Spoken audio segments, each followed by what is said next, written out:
Ciências Exato. E aí, galera, beleza? Professor Thomas aqui. E hoje nós vamos para mais uma aula de Ciências da Natureza. Isso mesmo. Hoje nós vamos falar sobre evolução. Isso mesmo.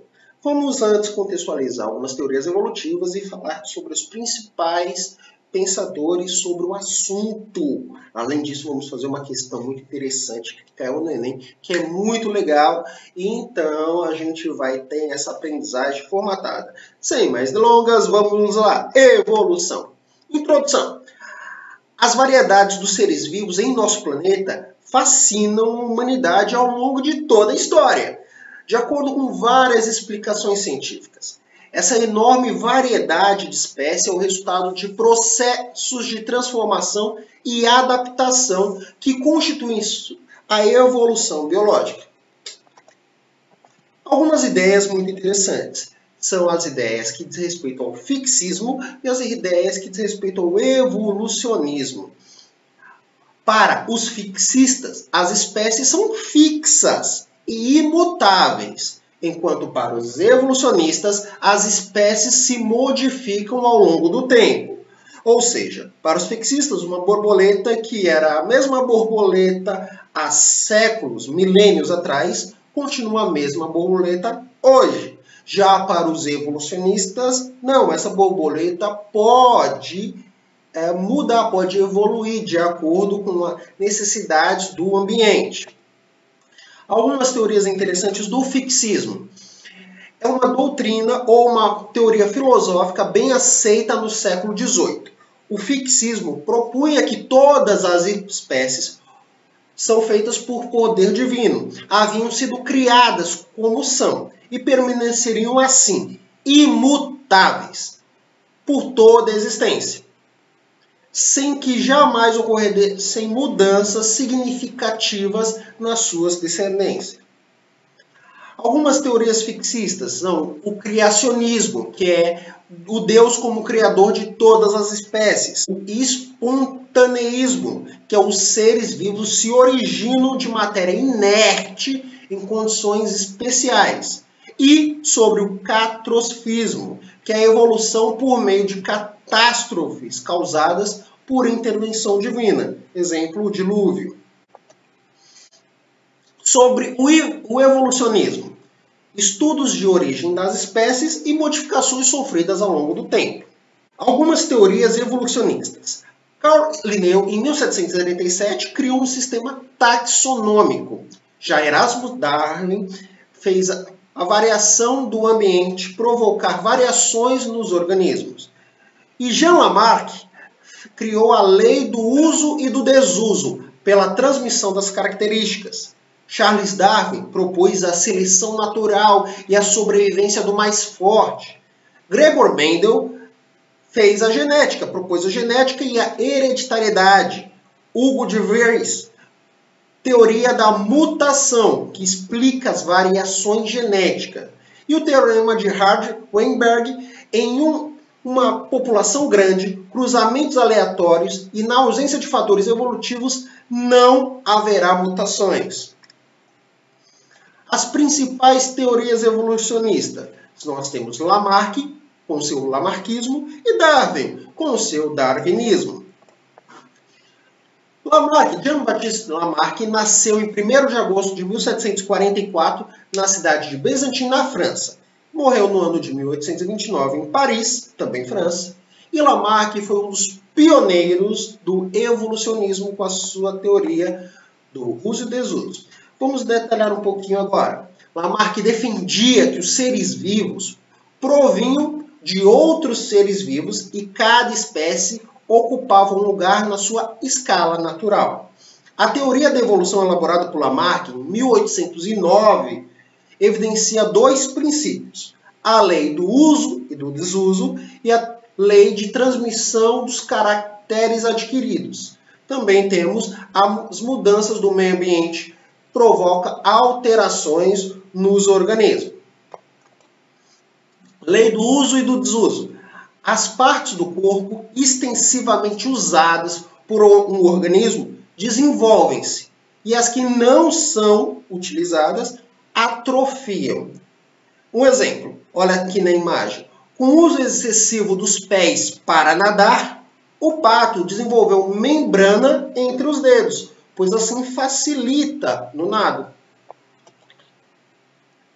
Outro exemplo aqui, ó, sobre a lei da transmissão dos caracteres adquiridos. As características que um organismo adquire ao longo da sua vida, pelo uso e pelo desuso, são transmitidas para sua descendência.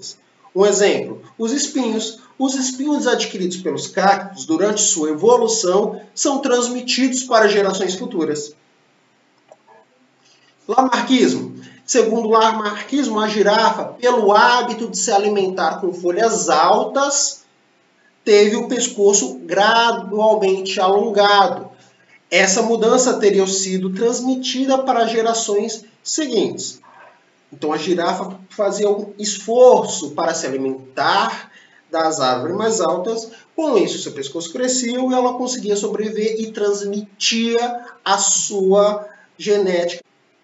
Críticas ao lamarckismo. A lei do uso e do desuso não é verdadeira em todas as situações. E os órgãos desenvolvidos pelo uso sofrem regressão quando deixam de ser usados. As características adquiridas ao longo da vida por um ser vivo afetam apenas a sua parte somática e não o seu material genético. Ou seja, não são transmitidas para a sua descendência, que a descendência necessita da genética daquele indivíduo. Já vamos falar sobre o segundo pensador da evolução, que é Charles Darwin. Darwin nasceu em 12 de fevereiro de 1809, em Shrewsbury, na Inglaterra, e morreu em 12 de abril de 1882, em Darwin, Kent, na Inglaterra. Estudou medicina e teologia, mas foi na botânica e na geologia que obteve um reconhecimento. Darwin viajou pelos 5 continentes a bordo do Beagle. Percorreu o mundo todo coletando fósseis animais e de plantas. E após 20 anos, publicou um livro chamado A Origem das Espécies, que serviu de base para provar a sua teoria. Aqui a viagem do Beagle de Darwin. Algumas cidades que ele percorreu. Ele percorreu por Pyrmont, Tenerife, Cabo Verde, Bahia, Rio de Janeiro, Montevidéu, Ilhas Falkland, Valparaíso, Lima, Galápagos, Tahiti, Nova Zelândia, Sydney, Hobart, King George Sound, Ilhas Coco, Mauritius, Cidade do Cabo, Bahia e Açores. Darwin percorreu num navio o mundo todo, pelos 5 continentes, conseguindo informações para publicar o seu livro. Essa viagem ocorreu entre 1831 até 1836. Sobre o darwinismo. Os aspectos principais do darwinismo são: as diversas formas de vida surgiram de ancestrais comuns por modificações na descendência. Os mecanismos de modificação é a seleção natural. Indivíduos de uma mesma espécie apresentam variações. Organismos com variações favoráveis às condições do ambiente onde vivem têm maiores chances de sobreviver e deixar descendentes. Assim, ao longo de gerações, a atual seleção natural sobre os indivíduos melhora e mantém o grau de adaptação ao meio. Darwin era altamente experimentalista, ou seja, ele fazia várias experiências. Iniciou uma grande discussão sobre as leis que regem a evolução.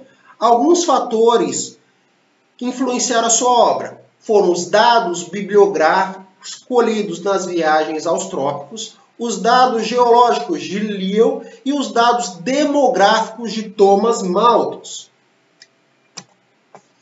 Durante a sua viagem na Argentina, Darwin encontrou fósseis de mamíferos já extintos e observou que eram muito semelhantes aos atuais. E percebeu que, dentre os atuais, Também havia diferenças dependendo do local onde eram encontrados. Segundo Darwin, existiam girafas de pescoço longo e girafas de pescoço curto. As de pescoço longo, por terem mais chances de alcançar o alimento alto, sobreviviam, deixando-os semelhantes. Já as de pescoço curto, não. Elas não conseguiam sobreviver, logo não passava sua genética adiante, e assim não nasciam mais girafas de pescoço curto. Somente nasciam mais girafas de pescoço longo. Vamos aqui para uma pequena comparação entre o lamarquismo e o darwinismo. Lamarquismo, o esforço conduziu ao crescimento dos pescoços das girafas e essa característica foi passada adiante. Já o darwinismo, não. As girafas de pescoço mais comprido conseguiam se alimentar melhor que as outras e, como tal, deixavam mais descendentes. Lamarck propunha uma evolução linear. Darwin propunha uma evolução ramificada, ou seja, várias ramificações. Lamarck dizia que o meio gera variação. Darwin, o meio seleciona uma característica que já apresenta uma variação. Vamos aqui a algumas críticas ao darwinismo. Na época que Darwin sugeriu a sua teoria evolucionista, foi muito criticado, pois na Bíblia estavam presentes as ideias fixistas. Muitas charges foram criadas para desqualificar Darwin e sua teoria. A teoria de Darwin passa a ser aceita pelo ramo científico apenas no século XX, depois de descobertas do Gregor Mendel sobre a transmissão hereditária de caracteres. E somente em 1997 a teoria recebeu a anuência do representante máximo da Igreja Católica, o Papa João Paulo II. Vamos aqui a algum exercício. Esse exercício foi proposto no Enem de 2014. Olha só. Questão. Embora seja um conceito fundamental para a biologia, o termo evolução pode adquirir significados diferentes no senso comum. A ideia de que a espécie humana é o ápice do processo evolutivo é amplamente difundida, mas não é compartilhada por muitos cientistas. Para esses cientistas, a compreensão do processo citado baseia-se na ideia de que os seres vivos, ao longo do tempo, passam por... Vamos aqui ler a questão de novo, olha só, para entender. De que cientista ele está dizendo aqui? Ó, para esses cientistas. Voltando na questão, diz, ó, mas não é compartilhada por muitos cientistas. Ou seja, a ideia de que a humanidade é o ápice, ela não é compartilhada para muitos cientistas. E para esses cientistas, a compreensão do processo baseia-se em quê? A pergunta é essa. Fazendo a interpretação da pergunta, agora a gente vai para os itens. A. Modificação das características. B. Incremento no tamanho corporal. C. Complexificação do seu sistema. D. Melhoria dos processos e estruturas. E. Especialização para uma determinada finalidade. Bem, pessoal, é o seguinte. Nesse caso, está fazendo em consideração a temática de evolução. Amplamente divulgada pelos cientistas, acreditam na evolução de Darwin. A evolução de Darwin propõe que a evolução tem a seleção natural e as espécies vivem e têm influência do meio. No entanto, outras espécies podem ter seleções diferenciadas. Assim, o que acontece? Existem várias ramificações, cada ramificação levando a uma espécie específica.